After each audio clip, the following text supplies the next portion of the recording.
my channel.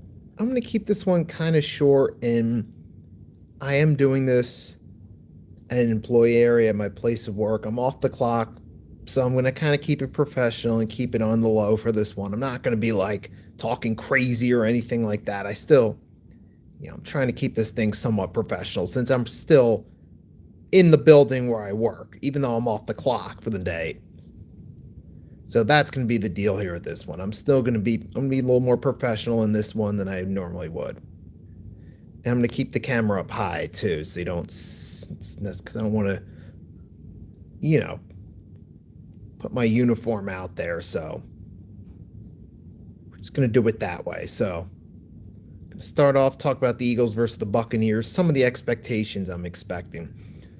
It's happening in Tampa Bay, where we know the Buccaneers have our number, especially in recently.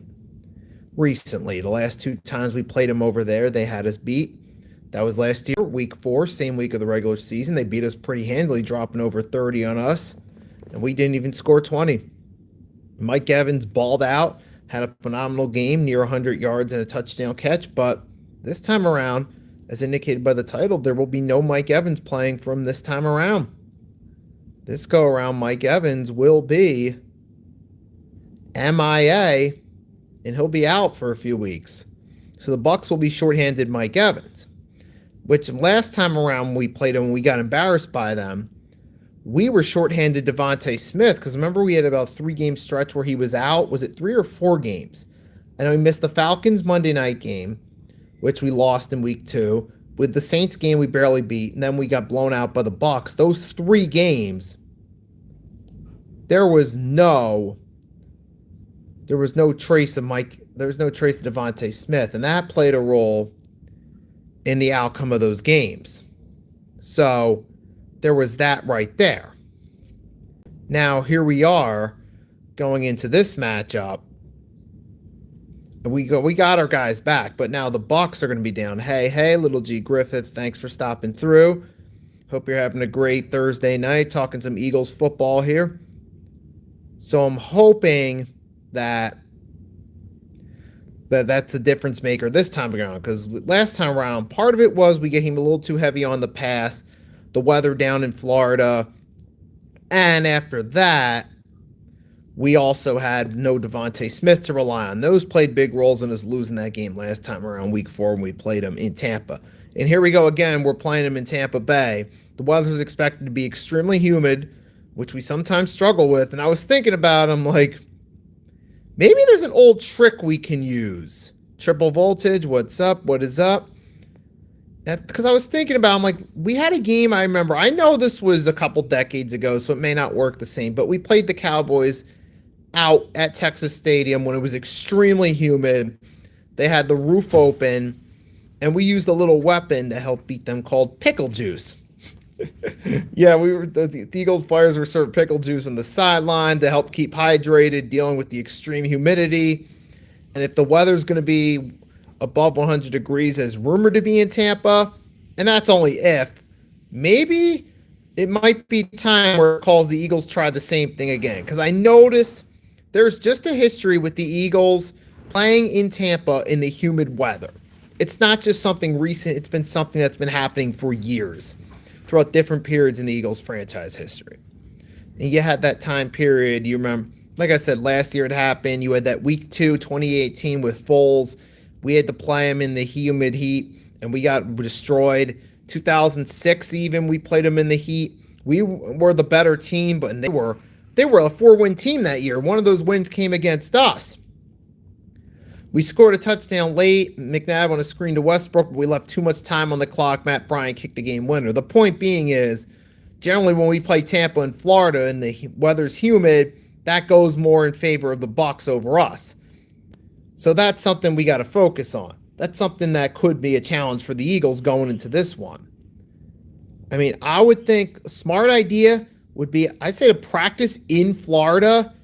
Find a place where the players can practice outdoors if the weather permits, so they can get used to the heat. I remember that the Steelers one time, they had an AFC Championship game against the Broncos in Denver, and they went over and practiced in Denver to get used to the thicker air, which often gives the Broncos a home field advantage. And it worked in the Steelers' favor. They ended up winning that game. That was when they won Super Bowl 40 with Jerome Bettis. So, point being is there has been times in history where some unusual methods have worked for a team playing out of their element, weather-wise. Either drinking pickle juice on the sideline like the Eagles did that one time to deal with the heat, or going to a place where the weather's different and practicing there to get used to the weather come game time. Sometimes that can work in your favor, and I believe the Eagles should do that. Nearest I recall, the last 3 times they played, the Bucs won. The Eagles need to go drop them, make it personal, make me respect to Mayfield at the same time. I think it was like 2 of the last 3, because we beat them in the regular season on that Monday night, week 3, 2 years ago. Then they beat us in the playoffs, and then they beat us last year. But yeah, definitely respect to Baker Mayfield, because he is a good quarterback for sure, especially when you put the right team around him. Do I think he's great? Not quite, but he is good. We can't underestimate Baker. Say what you want to say about, oh, he's not elite, but you got to respect the man. He puts up good numbers and can lead teams to victory in the regular season. We can't take that away from him. And they've had our number the last 2 times we played them. But this time around, one of the things we got to do to make it different from last time as well is run the ball a little bit more. Because last time, we only ran Saquon like 14 times. He had 80 carries, but guess what? We didn't run the ball enough. If we ran the ball more, we may have had a shot at winning that game. But this time around, things are a little different. In heavy duty put, I trashed him years ago, thought he was garbage, but he's actually a very formidable quarterback with some fire. Yeah, absolutely. Same here. I thought 2022, when he flamed out with the Panthers, I thought career over, but he's actually turned it around, and I give him props on that. But that's what, in any game, even if you're the favorites, and even if you should be the better all-around team, you can never take a quarterback like Baker Mayfield for granted. You can never take that team for granted. Same with the Cowboys with Tony Romo. Yeah, we know come playoff time we had their number, but you can't take them for granted. Same with the Cowboys with Dak in the regular season.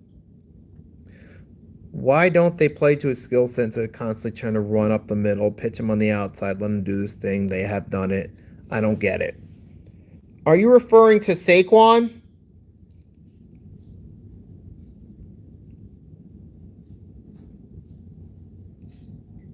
I think that might be who you're referring to, Saquon Barkley there.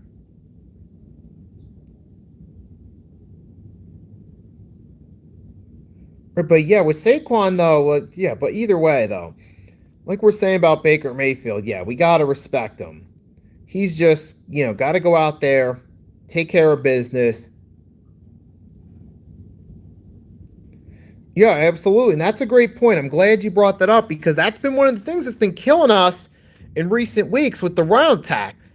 We've won the last couple games, but we haven't been running the ball with Saquon off pitches, which worked to his strength. That could have really helped us out in the first half against the Rams. That's one of the things I take away from it, that had we pitched it to him on the outside, we wouldn't have fallen in as big a hole in the first half, and it may have been a different outcome for that game. So there is that to take into consideration. Yeah, absolutely. That's a great point. They ran with Saquon up the middle, right through the defensive line, linebacking core, and they shut him down. So credit to the Rams for doing their jobs, but we definitely should have been more reliant on screens and pitches to the outside. And that was a mistake for sure, but that was definitely a mistake by us not to do it. So I guess I give you props. You got a great point there. And that's something else we got to do too. Because we know we can run the ball against Tampa, but here's another thing we got to consider too. Tampa Bay so far through 3 weeks have been a good run defense too. So if you want to give yourselves a favorable chance at running the ball against them, you got to do some screen pitches to the outside. Because that running up the middle like we tried against the Rams will not work. This time around, going against the team that's been excellent against the run through 3 weeks. If you want to give yourselves a good chance on the ground attack, do some screens, do some pitches to the outside, move on them that way. And that's one of the keys we got to do to way to win this game.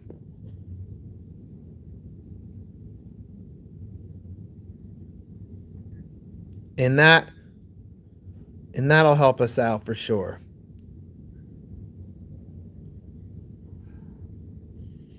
Tom Brady won a lot of Super Bowls with little dunks to the running backs outside of the backfield. Right, and you had to Tom Brady. They point you at that right there. That's easily one of the best ways to get yards. I don't understand why a lot of teams why they try to run up the middle when usually working screen passes or running on the outside usually is the more favorable option. Especially when you got speedy running backs, that's the best way to gain yardage on them, on your opposition. Especially with, that was something I remember when I grew up watching Eagles with West. Hey, what's up?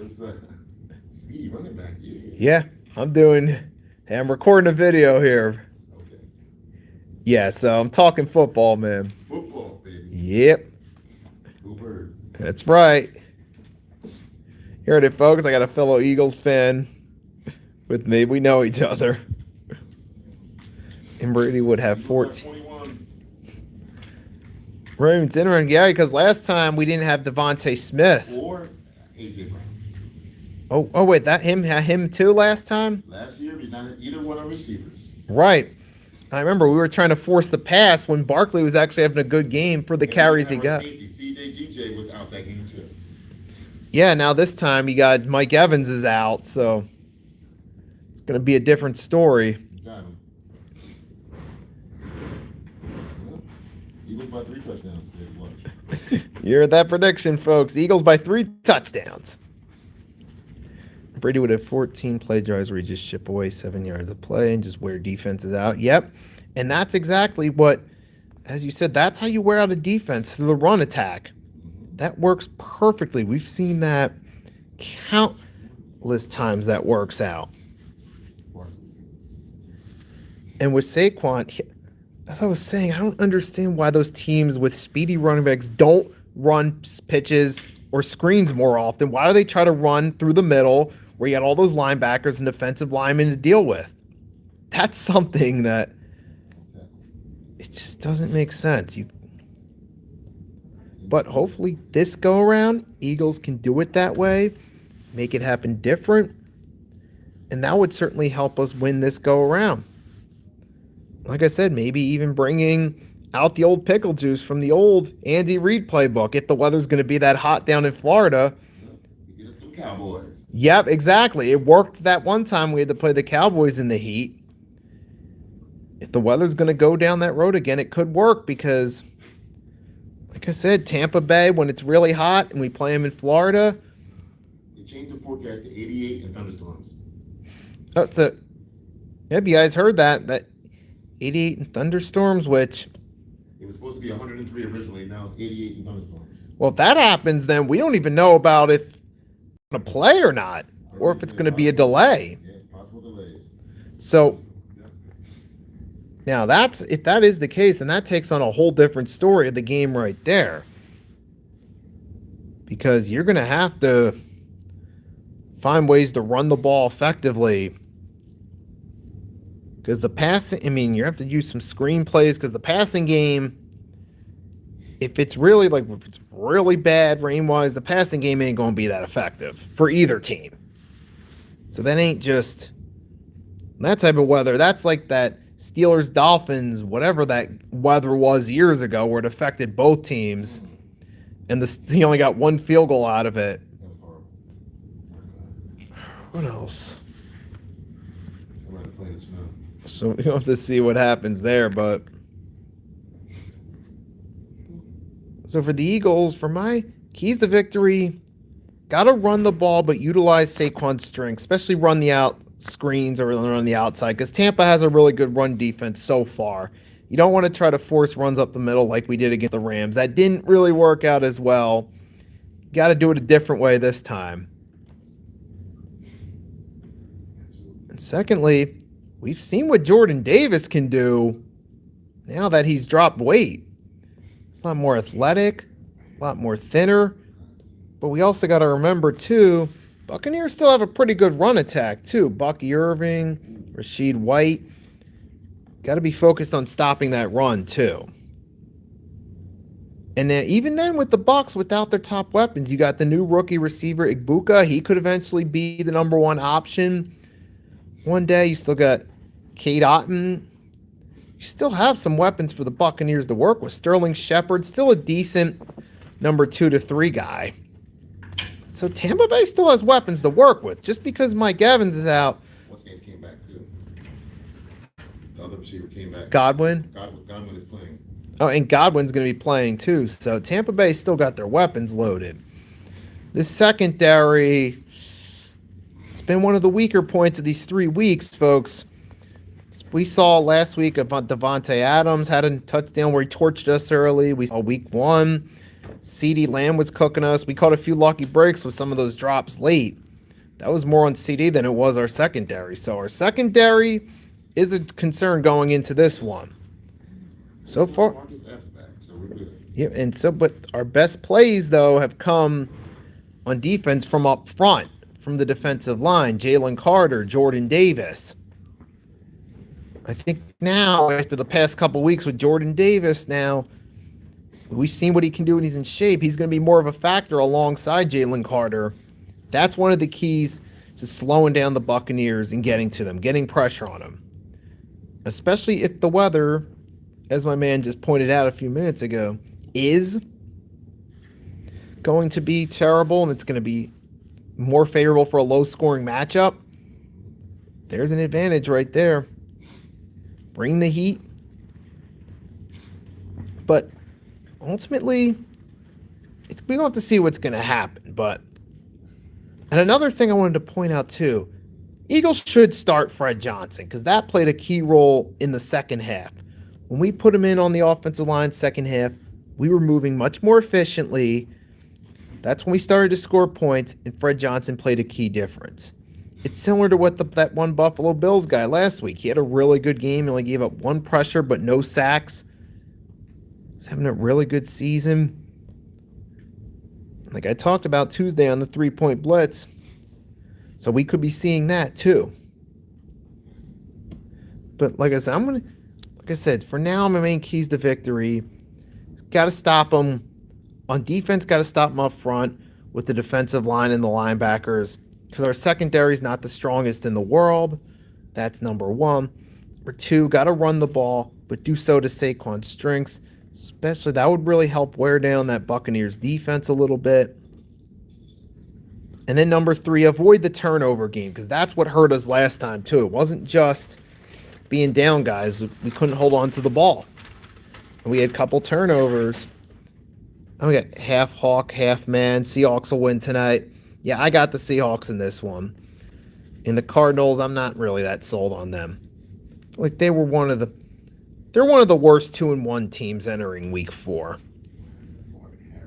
And the Seahawks I think they're better than people give them credit for. They're not great. Take care. All right. Go Birds. Yep, that's right.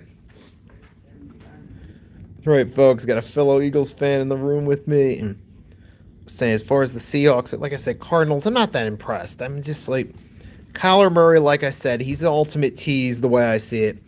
He teases and flashes brilliance, but ultimately doesn't deliver.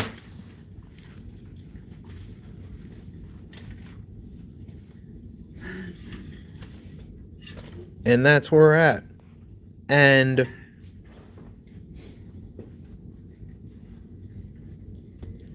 as far as they go, yeah, but now moving, well, so I went through my main 3 keys to victory. We're going to talk about a few other subjects in this one as well.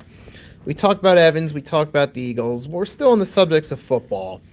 Let's get one more thing out the way. This is going to be kind of a little bit of a rant, but done more professionally because, like I said, I'm at my job. I'm off the clock, but I'm still in the building recording this. So I'm going to keep this professional. So we're going to professionally rant. There's been going on social media. It's been reported that Russell Wilson announced his retirement. I went and looked for it on Google because I knew if it was true, everybody would have hold. ESPN, Bleach Report, all of them would have had a hold on it. It's not true, folks. Russell Wilson has not retired. Okay, if you see anything with the breaking Russell Wilson is retired, looking like the graphic from the NFL IG page, it's fake. It's a fake graphic. I looked it up on Google. It's not there. It's not on CBS Sports, Fox Sports, ESPN, or any other mainstream sports news outlets on websites. If it were true, it would have been on their websites by now. So the bottom line is that report that Russell Wilson's retired is fake. It's not just... So we're just going to leave it at that. If you see anything on Twitter or Instagram saying Russell Wilson's retired, it's not true. If it were, it'd be all over the place by now. We'd be talking about his career, but I'm not doing that. So just leave it at that. There's one more subject because I don't want to stay in the building too long. That's Jared McCain for the Philadelphia 76ers. Now he has a torn, ACL in his thumb or something. So now he's got another injury. Lord. So Jared McCain misses most of his rookie season, which started off promising due to an injury. Now he's got another injury in his hand. It's going to cause him to miss time. Time to sound the red flag a little bit about Jared McCain because it's kind of shame. He showed some flashes of brilliance, but he's struggling to stay healthy. Kind of similar to another player on that Sixers team. I think you know who I'm talking about. I'll give you a hint. It's a former MVP, Joel Embiid. So now with this being said, with McCain, it's a shame because I was looking forward to him coming back. I'm like, if he can stay healthy, okay, maybe he can help us out this time around and actually be a difference maker for the team. But now, we're not sure how long he's going to be out for yet, but still, just the fact he's getting injured again and we'll miss some time is a red flag for sure. It's something that we as Sixers fans should be concerned about. It's a shame, man. I mean, what's the point of having this talent if they can't stay healthy? And that's what I'm leaving it at right now. So I'll just come back to this subject when I have more information. But it's a shame because shame that the young man's injured again because I feel like he could be a difference maker when he's on the court, but he's not on the court long enough to do so. So, he'll miss some time. I don't know how long. Hopefully it's not going to be that long. Hopefully it'll just be a little bit of time and he'll be available for most of the season. But it is a little bit concerning. I'll just say that. So with that being said, guys, that's all I got for you for this one, folks. It's your boy, Nicky Stees, signing out. Hope you have a great Thursday night. If you're watching the Thursday night game, hopefully it ends up being an entertaining game. So with that being said, peace out, y'all. Heavy Duty, Daniel Berry, everyone that stopped by in the chat. Thanks for stopping by. Appreciate your support. Catch y'all later. Peace.